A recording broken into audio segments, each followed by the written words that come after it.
Fala, Samurai, beleza? Então agora a gente vai implementar a camada de autenticação utilizando o token JWT aqui dentro do nosso aplicativo, da nossa API, beleza? E para isso a gente vai fazer diversas coisas aqui que você vai entender ao longo do processo, tá bom?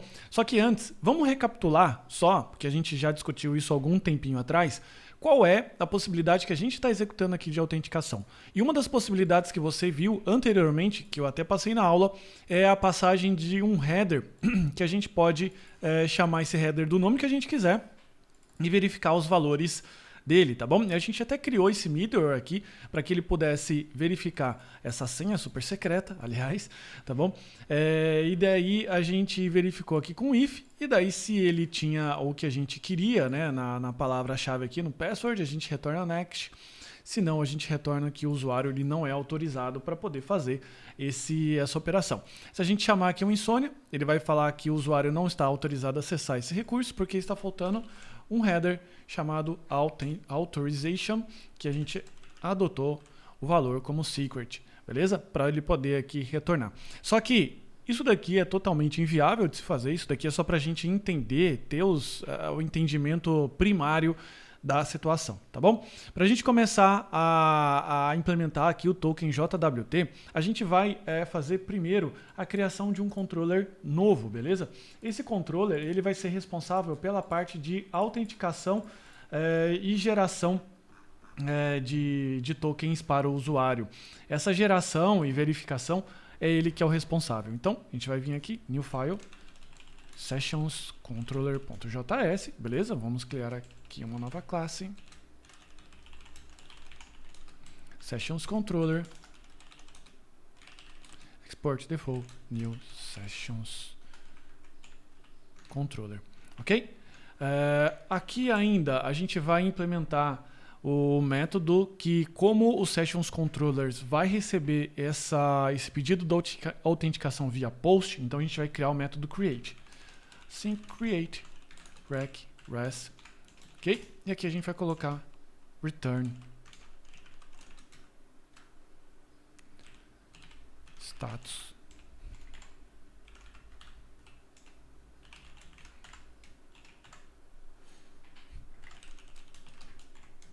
Opa. A gente já vai deixar preparado para ele retornar um status, beleza?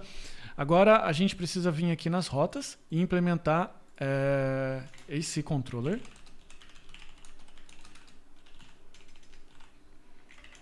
App controllers, opa, sessions.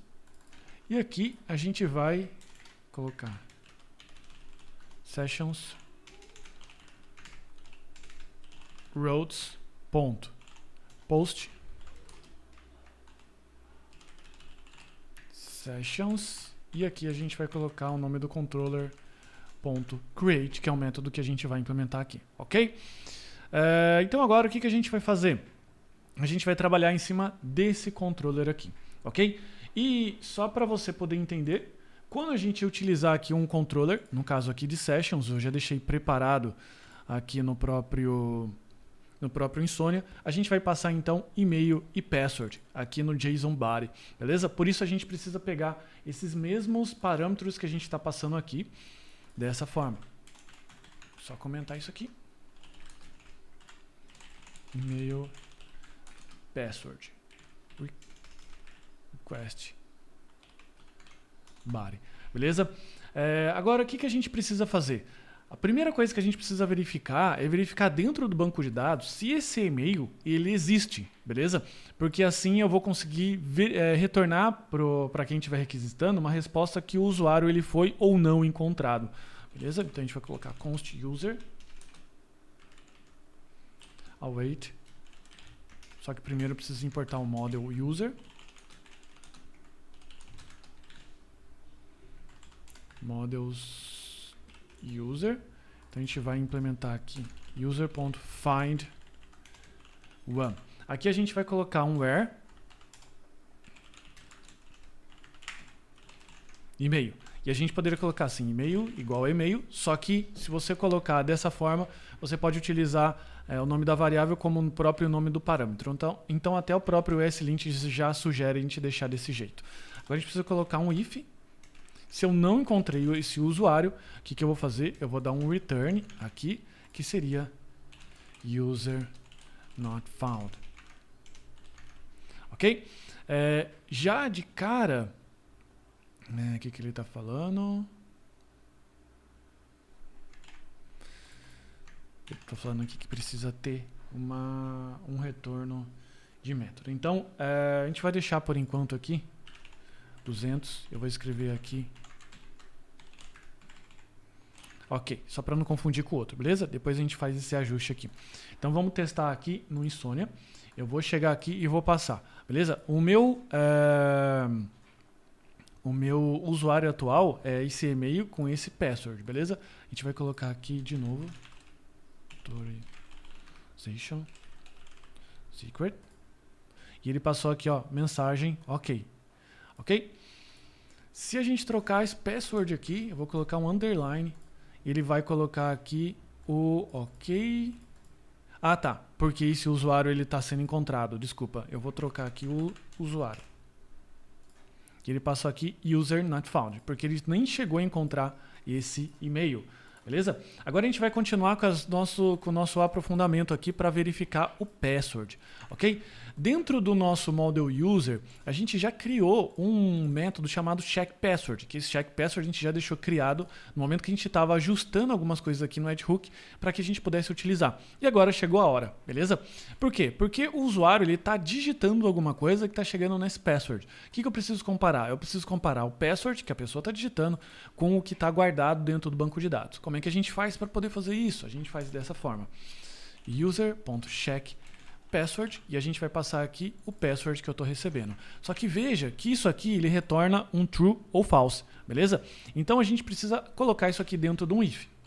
If, ok? E a gente precisa aqui colocar alguma resposta. A resposta que eu vou dar é quando o usuário, a senha não bate. Então a gente vai colocar aqui, ó. Password not match. Beleza?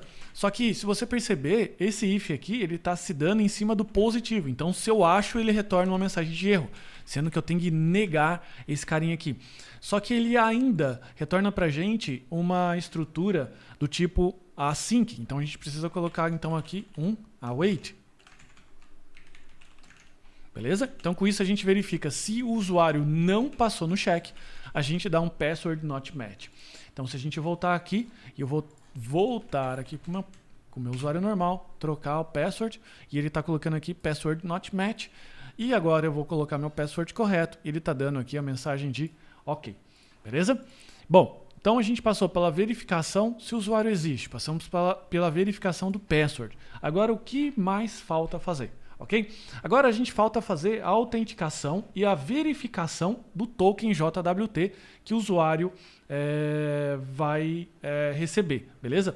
Esse token é uma resposta desse controller. Então esse controller, depois que ele passar por esse processo aqui, ele vai responder com o token JWT, beleza? Esse token JWT, ele vai responder da seguinte forma, ele vai responder assim, return res.json, e aqui a gente vai colocar user, a gente vai passar aqui, ó, ID, name, e-mail, beleza? E aqui a gente vai passar um token. E esse token aqui é o token que precisa ser feito no JWT. Antes a gente vai declarar aqui as variáveis, ID, name, que é igual ao user. A gente vai fazer a desestruturação para a gente recuperar aqui, beleza? Isso aqui não é mais necessário. E agora eu vou colocar o token 123 para quê? Para que a gente veja o retorno dessa função. Eu vou chamar o meu Insônia de novo, eu vou dar um send e está vendo que ele está retornando o usuário com o ID, o nome, o e-mail e o token. Agora a gente precisa deixar esse token aqui no formato JWT, beleza? Então a gente precisa passar pelo aquele processo de payload, criptografia e tudo mais. Para poder fazer isso, a gente vai utilizar uma biblioteca chamada JSON Web Token. Então a gente vai dar aqui yarn JSON Web Token, beleza? Que é a biblioteca JWT. Yarn dev, a gente vai importar aqui o JWT from JSON Web Token, ok? Então com JWT agora, o que a gente vai fazer? A gente vai exportar aqui a validação, beleza? Então a gente vai assinar esse pacote aqui de payload, esse pacote de dados. Como é que a gente faz para assinar? A gente dá o método sign. E o método sign é o método que vai ser responsável por isso. E o que eu quero passar no payload? Eu quero passar o ID do usuário, beleza? Então essa informação que eu vou passar para o outro lado para quem quer saber. Só que para poder passar isso para o outro lado, eu vou ter que passar através de uma chave secreta, que daí é a chave secreta. Como que você pode fazer? Normalmente eu utilizo geradores de chave na internet. Como é que eu faço isso? Eu utilizo aqui, por exemplo, um hash generator. Beleza? Hash Generator Online. Você pode utilizar esse daqui, que é o mais famoso de todos, que é o MD5 Hash Generator, e você coloca alguma frase que você quer criptografar para gerar o MD5. Eu vou colocar dominando o Node.js. Beleza? Você dá um generate e você vai pegar esse valor de criptografia aqui. Beleza? Eu vou colar aqui. Então, e aqui, como parâmetro de opção, o que você vai colocar? O tempo que o seu hash vai sobreviver, o tempo de vida dele, porque se você não passar esse tempo de vida, o que vai acontecer? Esse usuário vai poder acessar esse token ad infinitum e a gente quer que expire. Normalmente, a gente coloca um tempo de 7 dias, que é o tempo padrão, que a gente pode ver até em vários aplicativos por aí. Então você coloca aqui expires in e a gente coloca aqui 7 dias. Beleza?